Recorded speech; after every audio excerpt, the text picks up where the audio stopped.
William Birkin se apresuró a atravesar el fondo de la planta de tratamiento de agua mientras se dirigía hacia el control B, en el primer sótano, varios pisos por encima. Se sentía atemorizado, incluso por el resonante sonido metálico de sus propios pasos en los cavernosos pasillos. El lugar parecía frío y muerto, como una tumba, lo que, hasta cierto punto, no era una mala analogía. Pero él sabía lo que merodeaba detrás de las puertas cerradas ante las que pasaba. Sabía que estaba rodeado de abundante vida, al menos de un cierto modo de vida. De alguna forma, ese conocimiento hacía que los vagos ecos causados por sus movimientos le resultaran aún más sacrílegos, como si estuviera gritando en medio de un depósito de cadáveres. ¿Qué es lo que realmente es? Aún no están muertos. Tus colegas, tus amigos. Tranquilízate. Todos sabíamos que existía esta posibilidad. Todos. Ha sido mala suerte, eso es todo. Mala suerte para ellos. Él y Annette se hallaban en los laboratorios de la ciudad, finalizando la descomposición de la nueva síntesis, cuando ocurrió el vertido. Había llegado a las escaleras de comunicación de la parte trasera del B4 y comenzó a subir. Se preguntó si Wesker seguiría esperando. Probablemente. Birkin llegaba tarde. Le había costado abandonar su trabajo aunque fuera por un momento, y Albert Wesker era un hombre preciso y puntual, entre otras cosas. Un soldado, un investigador, un sociópata. Y quizá fue él. Quizá fue él quien provocó el vertido. Era posible. Wesker solo era leal a Wesker, y siempre había sido así. Y aunque llevara mucho tiempo en Umbrella, Birkin sabía que estaba buscando la manera de salirse. Por otro lado, echarse piedras a su propio tejado no formaba parte de su estilo, y Birkin conocía a Wesker desde hacía unos 20 años. Si Wesker hubiera causado el vertido, sin duda no se habría quedado por ahí para ver qué pasaba. Birkin llegó al final del tramo de las escaleras, dio media vuelta y comenzó a subir el siguiente tramo. Supuestamente, los ascensores seguían funcionando, pero no quería arriesgarse. No había nadie por ahí que pudiera ayudarlo si algo iba mal, nadie excepto Wesker, y a juzgar por las apariencias, el capitán de los Stars había decidido marcharse a casa. En lo alto del segundo tramo, Birkin oyó algo, un sonido suave que provenía de detrás de la puerta que daba acceso al segundo nivel de los sótanos. Se detuvo un instante y se imaginó a algún desgraciado tras la puerta. Tal vez estuviera golpeándose irracionalmente una y otra vez contra el obstáculo en un vago afán de salir de allí. Cuando se identificó la infección, las puertas interiores se cerraron automáticamente atrapando a la mayoría de los trabajadores infectados y a los 45 sujetos de estudio que habían escapado. Los corredores principales estaban limpios, al menos entre las salas de control. Echó una mirada a su reloj y comenzó a subir el tramo final de escaleras. No quería que se le escapara Wesker, suponiendo que aún siguiera por allí. Pero si Wesker no lo había hecho, entonces, ¿quién? ¿Cómo? Todos pensaron que había sido un accidente, incluso él mismo, hasta hacía unas horas, cuando Wesker lo había llamado para explicarle lo del tren. Con ese ya eran demasiados accidentes. Dios sabía que había gente más que suficiente con razones para intentar sabotear a Umbrella, pero no era fácil conseguir un pase para los niveles inferiores en ninguno de los laboratorios de Raccoon. ¿Y si...? Wesker había mencionado algo sobre que la compañía quería datos reales sobre el virus, no solo simulaciones, sino algo práctico. Quizá lo hubieran dejado escapar ellos mismos. Podrían haber enviado a uno de sus comandos para hacer saltar el corcho que no debería haber saltado nunca, por decirlo de alguna manera. O tal vez sea así como planean conseguir el virus G, creando todo este caos, y luego colándose sigilosamente para robarlo. Birkin apretó los dientes. No, aún no sabían lo cerca que estaba de lograrlo, y no lo sabrían hasta que él estuviera bien preparado. Había tomado precauciones, escondido cosas, e incluso Annette había sobornado a los vigilantes para que se mantuvieran apartados. Lo había visto ocurrir demasiadas veces. La compañía apartaba a un científico de su investigación porque quería resultados instantáneos, y para ello se la entregaba a gente nueva. Y al menos en 2 casos que conocía directamente, el científico inicial había sido eliminado, la mejor manera de que no se pasara a la competencia. Pero a mí no me pasará, y tampoco el virus G. Era la obra de su vida. pero lo destruiría antes de dejar que se lo arrebataran de las manos. Llegó a la sala de control que buscaba. En realidad, se trataba de una plataforma de observación que compartía el espacio con el generador auxiliar de la planta, que afortunadamente se hallaba en silencio. Las luces no funcionaban, pero mientras avanzaba por la pasarela metálica, vio a Wesker sentado ante las pantallas de vigilancia, con la espalda recortada contra el destello de los monitores. Como hacía a menudo, Wesker llevaba puestas las gafas de sol, una costumbre afectada que siempre había irritado a Birkin. Era como si el tipo pudiera ver en la oscuridad. Antes de que le anunciara su presencia, Wesker ya había alzado una mano, sin mirar siquiera por encima del hombro, para que Birkin se acercara. «Ven a ver esto». Su voz era autoritaria y urgente. Birkin se apresuró a unirse a él, y se inclinó sobre la consola para ver lo que tanto interesaba a Wesker. Este tenía la vista fija en una escena del centro de formación, en lo que parecía la biblioteca del segundo piso. Un recluta vagaba por la sala. Era evidente que estaba infectado, y llevaba el uniforme de trabajo manchado de sangre y otros 46 fluidos. Sin duda se lo veía mojado, pero Birkin no notó nada especialmente extraño en él. «No veo...» comenzó, pero Wesker lo interrumpió. «Espera». Birkin contempló cómo el joven recluta, un chico que nunca llegaría viejo gracias al virus T, chocaba con un pequeño escritorio en un rincón de la sala. Luego se daba la vuelta y regresaba, tambaleándose como hacían todos los portadores, hacia los bancos de los ordenadores. La cámara lo siguió. Justo cuando Birkin estaba a punto de preguntar a Wesker qué estaban buscando, lo vio. «Ahí», indicó Wesker. Birkin parpadeó sin estar seguro de lo que había visto. Mientras volvía hacia los ordenadores, el brazo del recluta se había alargado y afinado, se había estirado casi hasta tocar el suelo, y luego había vuelto a su forma normal.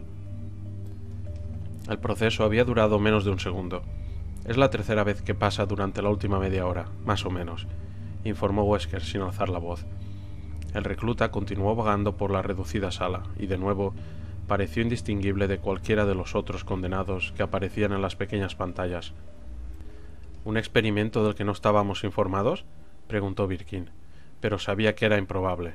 Ambos estaban tan al corriente de todo como cualquiera otra persona fuera de las oficinas centrales. «No». «¿Mutación?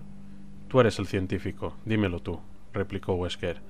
Birkin reflexionó un instante y luego negó con la cabeza. «Supongo que sería posible, pero no lo creo». Observaron en silencio al soldado durante un momento, pero éste volvió a cruzar la sala sin que nada se alargase o cambiase.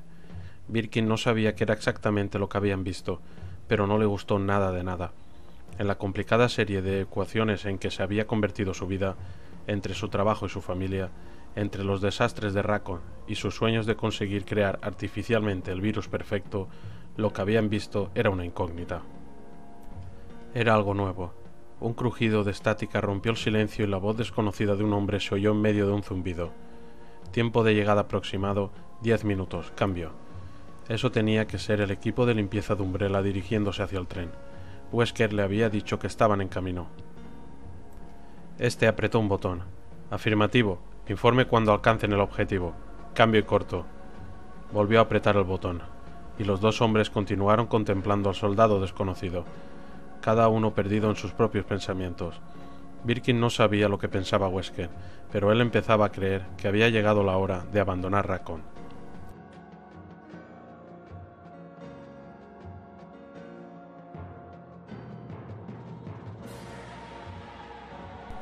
«Rebecca». La joven no contestó ni se volvió hacia él, únicamente bajó la arma. Billy deseó que hubiera algo que pudiera decir, pero supuso que sería mejor mantener la boca cerrada. La situación hablaba por sí misma. El hombre tendido en el suelo llevaba el uniforme de los Stars. Probablemente era un amigo de la chica y había sido infectado. Billy le concedió un momento a Rebecca, pero no pensaba que pudieran permitirse muchos más lujos. No podía estar seguro, pero parecía que el tren estaba ganando velocidad. Si estaba sin control, seguramente descarrilarían y probablemente morirían. Si alguien lo controlaba, entonces necesitaban saber quién y por qué. «Rebecca», dijo de nuevo, y esta vez la joven se volvió hacia él. Sin avergonzarse de sus lágrimas, lo miró sorprendida. ¿Te he oído disparar hace unos minutos? Le preguntó.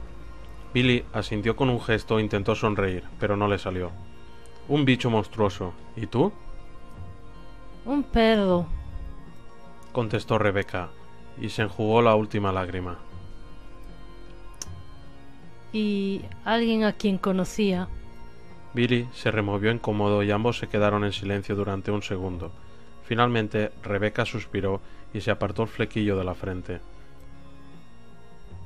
Dime que has encontrado las llaves. Dijo.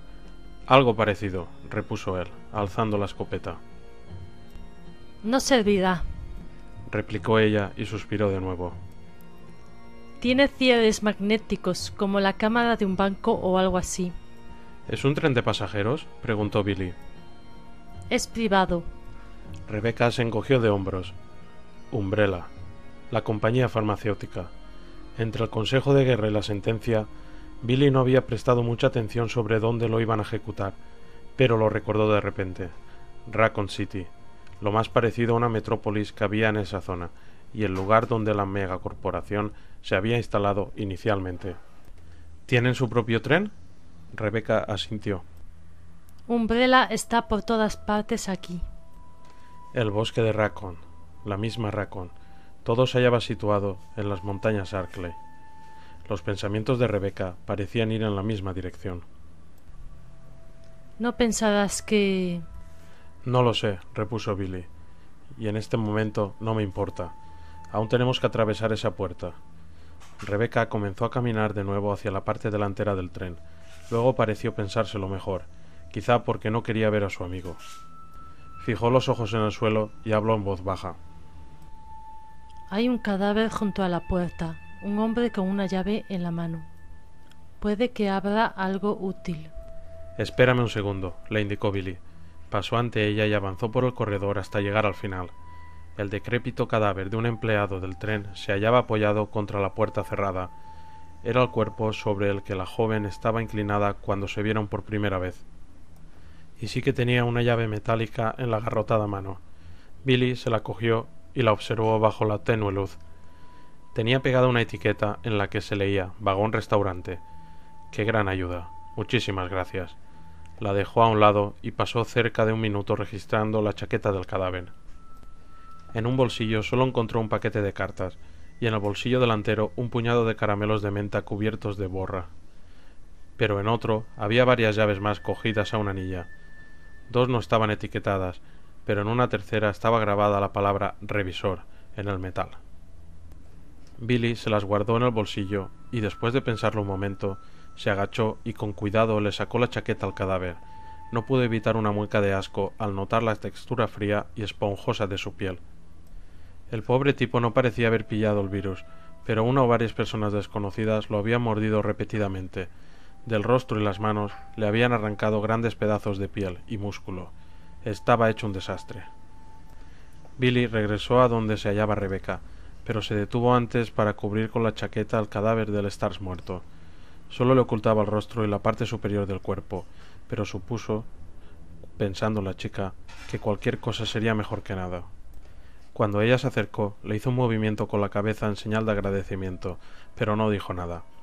La llave que viste era del vagón restaurante, donde ya hemos estado, le explicó, y sacó el llavero del bolsillo, pero puede ser que éstas abran algo más. Se hallaban ante la puerta que estaba señalada como la oficina del revisor. Billy alzó la llave grabada. Con un gesto de asentimiento de Rebecca, la metió en la cerradura y la hizo girar sin problemas. Alzó su arma y empujó la puerta, preparado para disparar contra cualquier cosa que no se identificara al primer segundo. No había a nadie. Billy se relajó un poco y entró en la oficina. Rebecca esperó en la puerta con el arma desenfundada y miró hacia el escritorio cubierto de papeles. Comenzó a revisarlos mientras Billy registraba el resto de la cabina. Horarios, cartas. Hay algo llamado Manual de Uso del Lanzagarfios. Informes de mantenimiento, una nota sobre el cierre de anillo, sea lo que sea eso, hojas de pedido para la cocina. Billy abrió el armario mientras ella seguía recitando el contenido del escritorio. Un par de letreros, postales y varias notas enganchadas en el interior de la puerta. talonarios de gastos y un maletín cerrado. Billy lo cogió y lo sacudió. Algo se agitó en el interior, pero pesaba muy poco. ¿Podría ser una llave? No era probable, pero siempre quedaba la esperanza. Examinó la cerradura con el entrecejo fruncido. No había agujero para ninguna llave, aunque en la parte superior tenía una hendidura en forma de círculo. Movió el picaporte. Estaba firmemente cerrado. Seguramente lo podría desmontar, pero era de buena calidad y posiblemente le ocuparía un tiempo que no podía perder. Hace un momento has dicho algo de un cierre de anillo, ¿no? Preguntó. Rebeca apartó unos cuantos papeles. Ah, aquí. Es una nota escrita a mano. Dice, modo de acceso a porta. Cierre de anillo separado, 2 partes. ¿A porta qué? Billy comenzó a encogerse de hombros, y entonces sintió una oleada de excitación. ¡Al portafolios! La llave estaba en el maletín, lo presentía. Observó atentamente la cerradura y de repente recordó el extraño anillo de plata que había hallado arriba, antes de su encuentro con la cosa escorpión. Las muescas de la hendidura se parecían a las del anillo, pero en la nota dice 2 partes y... He encontrado un anillo en la parte trasera del tren, exclamó Rebeca. Billy alzó la mirada mientras la joven se sacaba un anillo de oro del dedo índice, y antes de que se lo entregara, supo que se trataba de la segunda parte. Creo que hemos dado en el clavo, dijo Billy, sonriendo. Era su primera sonrisa desde no se sabía cuándo. En la cabina del maquinista tenía que haber una radio y controles, y tal vez un mapa que les dijera cómo diablos salir de los bosques. Ya casi habían salido de esta, estaba seguro, pero no tenía ni idea.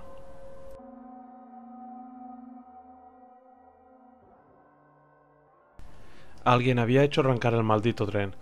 Era posible que alguno de los empleados siguiera vivo, pero Wesker supuso que lo más seguro era que uno de los portadores, con cerebro hecho papilla, se hubiera caído sobre los controles. En cualquier caso, el piloto del helicóptero ni siquiera había dudado. Simplemente había cambiado el momento de llegada en unos cuantos segundos. Lo habían alcanzado a tiempo. Si no lo detenían, el tren se iría directo contra el centro de formación y se estrellaría, y lo último que necesitaban era llamar la atención sobre cualquiera de las áreas infectadas que se habían aislado. Nos desplegamos ahora. Cambio. Wesker esperó. Podía oír el ruido del helicóptero en el fondo. Incluso podía oír las cuerdas por las que descendían los hombres cortando el viento. Deseó a medias estar allí, a punto de pisar el maldito tren que avanzaba a toda velocidad bajo la noche tormentosa, con el arma desenfundada y los enfermos andantes esperando encontrar el descanso eterno en medio de un baño de sangre y huesos. Birkin le interrumpió su agradable fantaseo. Había inquietud en su voz y su actitud mientras extendía la mano para tapar el micrófono con la palma. ¿Estás seguro de que esto es el virus? Quiero decir, ¿no podría tratarse de un secuestro de un fallo mecánico, quizá? Quiero decir, ¿sabemos sin duda que ese equipo está aquí para encargarse del tren? Wesker suspiró internamente. William Birkin era un hombre inteligente, pero también obsesivamente paranoico. Su convicción de que Umbrella quería robarle su trabajo era de una intensidad casi infantil. Estamos seguros, respondió. ¿Qué otra cosa podría ser, si no fuera el virus? Birkin hizo un gesto con la cabeza hacia el monitor donde había visto al soldado con el brazo de goma. Quizá algo relacionado con eso. Wesker se encogió de hombros. Era una mutación. Tenía que serlo. Extraña, pero no imposible. Lo dudo. No te preocupes, William. Nadie de arriba sabe nada sobre tu precioso virus G. No era exactamente cierto, pero Wesker no estaba de humor para consolarlo. En cuanto al tren, quizá el virus T se adapte mejor de lo que pensábamos. Esa explicación no pareció convencer a Birkin, lo que no era una sorpresa, porque a Wesker tampoco lo convencía. Si la infección en el tren era un accidente, entonces él era la tetera de su tía Maddie, por decir algo. La mansión, los laboratorios, el tren... ¿Quién lo habrá hecho?, preguntó Birkin en voz baja. ¿Y por qué? Uno de los comandos de limpieza lo interrumpió. Estamos abajo, cambio. El sonido de fondo de las hélices del helicóptero había sido reemplazado por el rítmico tracateo de un tren en movimiento. Ya era hora. Excelente, dijo Wesker, y volvió a tapar el micrófono para poder contestar a Birkin. Eso es irrelevante. Lo que importa ahora es que no salga, que no se extienda más. Hay que destruir el tren. Todas las pruebas deben desaparecer. Seguro que lo entiendes, William. En eso no hay ningún problema, así que no crees uno. Destapó el micro y habló por él. ¿A qué distancia se hallan de la próxima bifurcación? Cambio. A no más de 10 minutos, probablemente. Wesker esperó a que pasara la estática. Repita. No lo he entendido. Cambio. Hubo un chirriante estallido de acoples, lo suficientemente alto como para doler. Wesker se echó hacia atrás y vio a Birkin haciendo una mueca ante el sonido. Y entonces se oyeron gritos. Ambos hombres en el tren chillaron a la vez. ¡Ah! ¡Dios! ¿Qué demonios? ¡Jesús! ¡Sácamelo! ¡Sácamelo de encima! ¡No! ¡No! Se oyeron varias ráfagas de los rifles automáticos, luego el grito inarticulado de dolor y de terror de un hombre sobre ese sonido y finalmente solo el zumbido de la estática. Wesker apretó los dientes con fuerza mientras a su espalda Birkin comenzaba a farfullar presa del pánico. Al parecer sí que había un problema.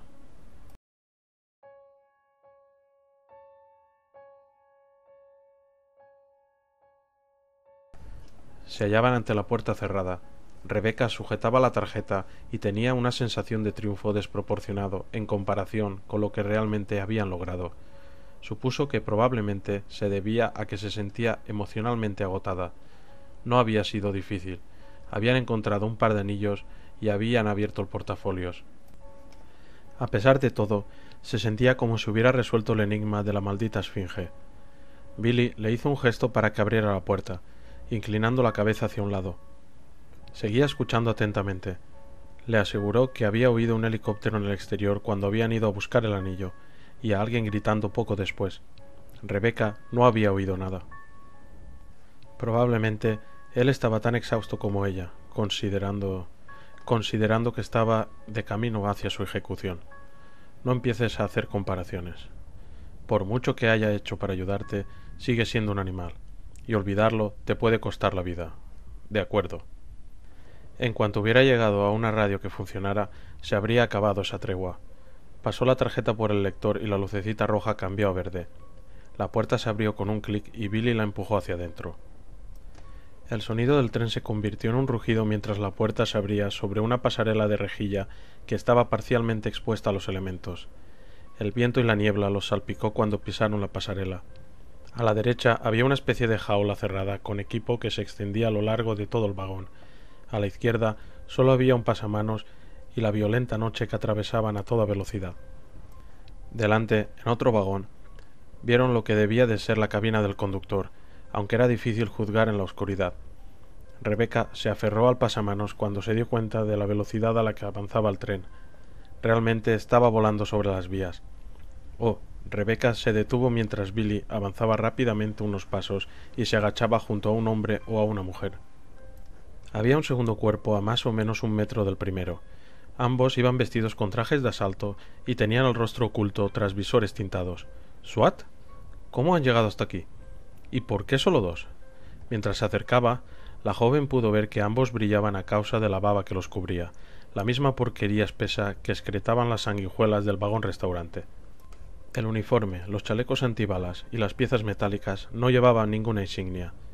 No eran del departamento de policía de Raccoon City, ni militares. Billy observaba la pared de rejilla metálica de la derecha. Rebecca le siguió la mirada y vio lo que parecía una tela de araña gigante hecha de hilos negros enganchada a la parte interior de la reja, de la que colgaban miles de sacos semitranslúcidos. Sacos de huevos. De las sanguijuelas. Rebecca sintió un escalofrío, y Billy se incorporó de nuevo sacudiendo la cabeza. Tuvo que gritar para que ella le pudiera oír sobre el estruendo del tren. «No hay nada que hacer. Están muertos». Rebecca ya lo había supuesto, pero no iba a fiarse de su palabra. Pasó ante él y examinó los 2 cuerpos en busca de alguna señal de vida. Notó las extrañas hemorragias que brotaban de pequeños montículos sobre la piel pálida. Billy tenía razón, y tal vez también la había tenido al decir que había oído gritos.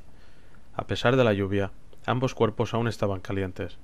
Se incorporó, se volvió a agarrar a la barandilla y siguió a Billy hasta el siguiente vagón.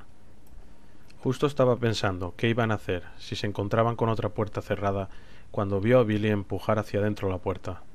Salieron de la lluvia y entraron en una cabina de maquinista relativamente pequeña, limpia y ordenada, excepto por la fina y homogénea capa de baba que cubría la consola de controles que se hallaba enfrente. Los oídos le silbaron a Rebeca por el súbito silencio cuando la puerta se cerró tras ella, pero estaba más preocupada con las numerosas luces rojas parpadeantes que cubrían la reluciente consola. Billy se acercó y contempló los múltiples paneles de control durante un momento y luego presionó sobre un teclado que se hallaba ante una pequeña pantalla. El monitor permaneció negro. Billy se volvió para mirar a Rebeca con una expresión sombría. «Los controles están bloqueados», dijo. Rebeca sacó la tarjeta magnética del bolsillo de su chaleco. No había números en ningún lado, nada que pudieran utilizar como secuencia. Se acercó a Billy, intentando no prestar atención a la lluvia que golpeaba el parabrisas y a la vertiginosa masa tenebrosa de los bosques, y apretó unos cuantos botones. Las teclas parecían bloqueadas, no se hundían completamente. Comenzó a buscar cualquier cosa con la palabra emergencia escrita encima. «Aquí», dijo Billy, y alargó la mano hacia una palanca que sobresalía de un lado de la consola. Cuando la apretó, por la pantalla del ordenador comenzaron a pasar palabras. «Frenos de emergencia. Las terminales frontal y posterior deben estar activadas antes de frenar. ¿Restaurar la corriente a la terminal posterior?» Eran los controles que Rebeca había visto al final del tren. Billy apretó la tecla de activación. «Corriente restaurada en la terminal posterior de frenado». «Gracias a Dios», exclamó Rebeca. «Hazlo ya. Detén esta cosa». El tren parecía ir a una velocidad imposible. El rugido de los motores era más estruendoso que antes y parecía a punto de llegar a un volumen de paroxismo. Billy apretó la palanca. Se movió con facilidad, con demasiada facilidad, y nuevas palabras recorrieron la pantalla. La secuencia de los frenos traseros debe ser activada antes de que se accionen los frenos. «Oh, tiene que ser una broma», exclamó Billy, haciendo una mueca. «¿Cómo que no podemos activar los frenos de emergencia desde la maldita sala de control?» «Es posible que podamos, solo que no sin autorización», repuso Rebeca. «Aunque manualmente he visto la terminal posterior. Está fuera del último vagón. Voy para allí». Billy negó con la cabeza, mirando hacia la oscuridad que pasaba ante ellos demasiado deprisa. «No, déjame que vaya yo. No te ofendas, pero creo que puedo correr más deprisa que tú. ¿Hay por ahí un sistema intercomunicador? Te puedo llamar cuando lo haya activado». Ambos comenzaron a buscar, pero la consola estaba llena de interruptores y paneles sin ninguna indicación. Tardarían demasiado tiempo en descubrir para qué servían. Rebeca comenzó a decirle que tendría que correr, y por la gran velocidad a la que parecía avanzar el tren, seguramente tendría que hacer un sprint, cuando de repente se acordó de Edward. La radio de Edward. La tenía antes de que... Todavía debe de llevarla encima. Billy ya corría hacia la puerta. «La cogeré de camino». «Ten cuidado». Billy asintió con un gesto y lanzó otra mirada hacia el exterior. «Estate preparada para darle a los frenos desde aquí. Tengo la sensación de que, de una forma u otra, vamos a parar muy pronto».